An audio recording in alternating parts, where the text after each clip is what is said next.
Hello, welcome back to Maximum Attack, rallying to your second vlog of the week. I will apologise again, probably not for the first time in this video, about my voice, which is probably worse than it was on Monday. I actually feel alright, but I just sound very strange. Yes, so this main episode, we'll call it, isn't really about rallying as such, but it's gaming, back to gaming. Getting quite into this whole gaming thing. So a couple of things I want to touch on in this episode. The first one is a bit of a rant. So last week, I think it was Thursday, EA released another patch for EA Sports WRC. Now my shifter doesn't work again.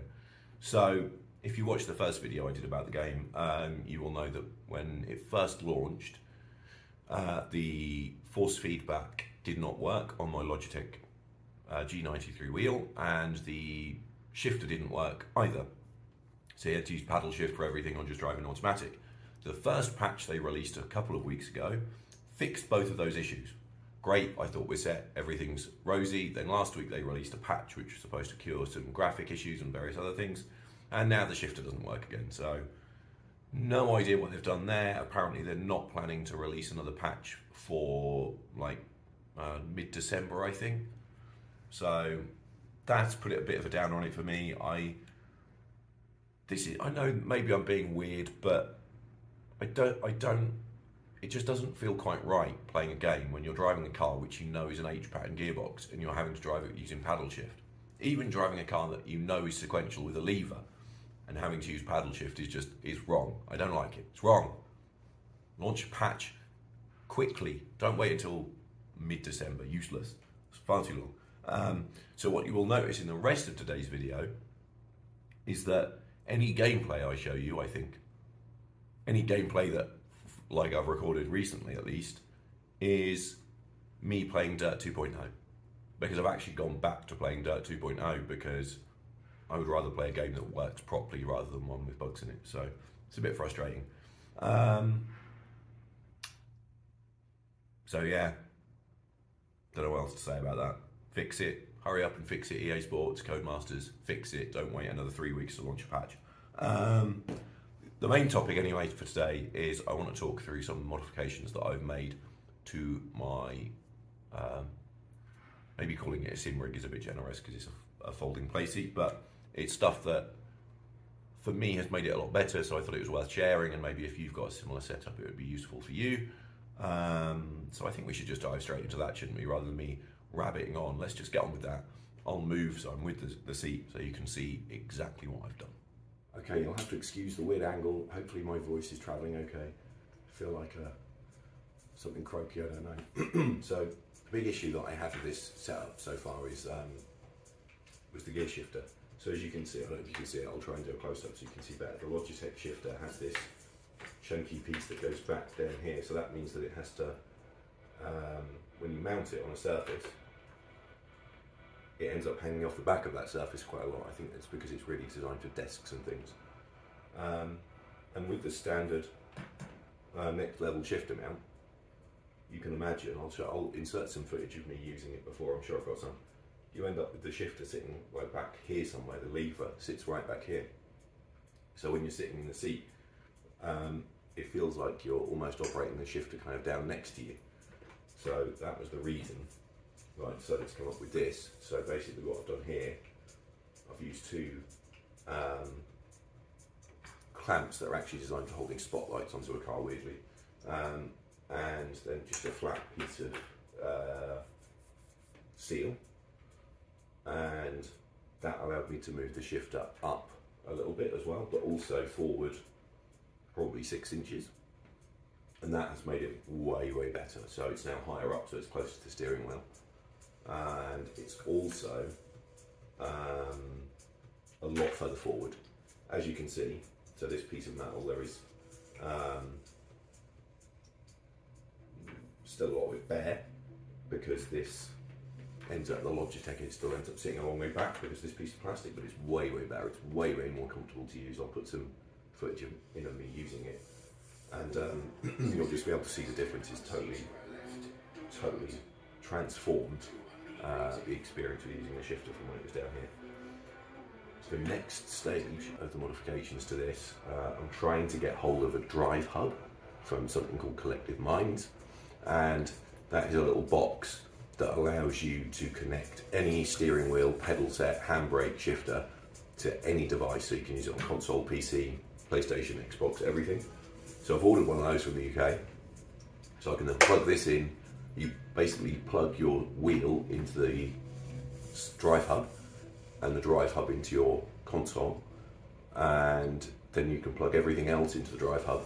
So if you want to add a handbrake, which you can't do with a Logitech wheel, you can connect it through the drive hub, and in theory it works. We'll find out when it arrives, but what this setup allows me to do is this metal plate here can be replaced. I've got another one on order which is longer, so I can either mount the handbrake up here, so it's next to the shifter, or I can mount the plate off the original plate seat, so it'll come back down here, so I can have the handbrake here, so it's in a more traditional kind of handbrake position.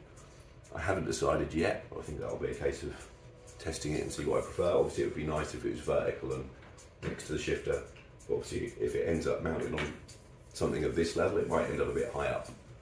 So we'll see what happens. So I want to share that because I think if you've got one of these play seat setups, I think it's definitely worth considering, because if you're using a Logitech wheel and shifter setup, you might find that the shifter is too far back and feels in a slightly unnatural position, whereas here you could argue that it's still a bit high up, but if you're using it sequentially, which we'll come to, it ends up in a better position. Okay, welcome to the hot seat. This is what I see when I'm playing. It would be nice to see EA WRC, but let's not go back to that. So yeah, this is me in my play seat.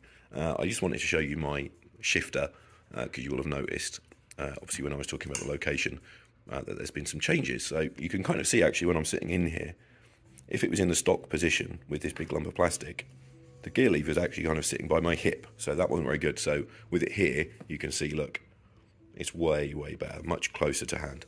So that's a really big improvement. But yeah, as I said, there's still, it could, you know, it's still not that far forward. I could modify this plate, but it's quite sturdy anyway, so yeah, that's good. Anyway, I wanted to talk about this because I've done a couple of things to this. You might have seen pictures of this bit at the bottom here on Instagram, but I found this guide on YouTube. So you can buy kits online to convert the Logitech H-pattern shifter to sequential, and it usually involves replacing this plastic ring here with one that effectively blocks the gate, and they put a little mechanism in to make the lever spring back to center. And that's fine, but the drawback with that is a cost, as in, I mean, it's not expensive, it's about £20 I think, but even so. Also, it's not a permanent conversion, but to undo it, you're going to obviously have to dismantle the shifter again. And if you're like me and you like switching between different cars, you want the ability to switch between H-pattern and sequential easily and quickly. So I found this, and being as I'm cheap, I thought it was absolutely worth trying. So effectively, all I've done is you replace these two screws that hold this plastic ring on. So that's very, very cheap. And then you just use rubber bands or hair bands, as I've used, that I got from my wife. And what they effectively do is they give you a self-centering action, which you can see here, isn't that lovely? But they also help to stop this moving side to side and getting into the gates for first and second and fifth and sixth. And effectively, obviously you can change the binding within the game so that it makes shift up, back to fourth, and shift down is effectively third. And that's it. And you can see it actually works really well. I haven't noticed any problems in the game with this. It is possible to use this shifter in sequential mode as it comes, but obviously you don't have this springing, so you have to move it manually back to center. But just by adding two screws, and I think there's 3 or 4 hair ties on here, it works really, really well. I've not noticed any weird behaviour with it in the game. You never miss gears or anything. It never tries to go side to side. So I think you might have to replace these ties periodically, but I mean, you can buy these for pennies. So, and I really like it because you can just pop these off and you just go back to H-pattern mode, and it's as simple as that. So yeah, I think that's really, really good. So if you have a Logitech shifter, obviously the limitation of the Logitech stuff is that it's not as modular as Fanatec or Thrustmaster. this is a really good way to just be able to quickly switch between sequential and HPAN. So the other thing you will have noticed, if you're a Logitech user, is this extended shaft. I wanted to try this because obviously the standard Logitech shifter is very short. It has a ball which makes it kind of sit down here. And I wondered if I could make it feel a little bit more like a, you know, a proper sequential shifter. So I bought this from AliExpress. It was very cheap. It wasn't the best. So basically there's a screw that holds the standard gear knob on. You remove that and it just slips off. And this came with a selection of collars that slid down over the metal gear lever and should be held on by the standard screw. I had to make one of the holes bigger, and I had to use washers so that the screw didn't slip through. And then this screw's on top.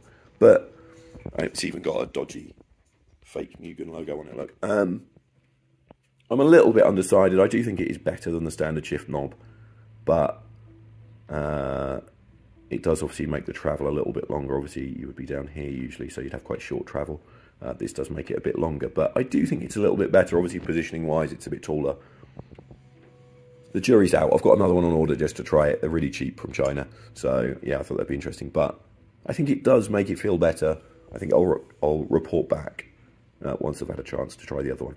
I think the only other thing, obviously, the handbrake will either go here or here, as I said.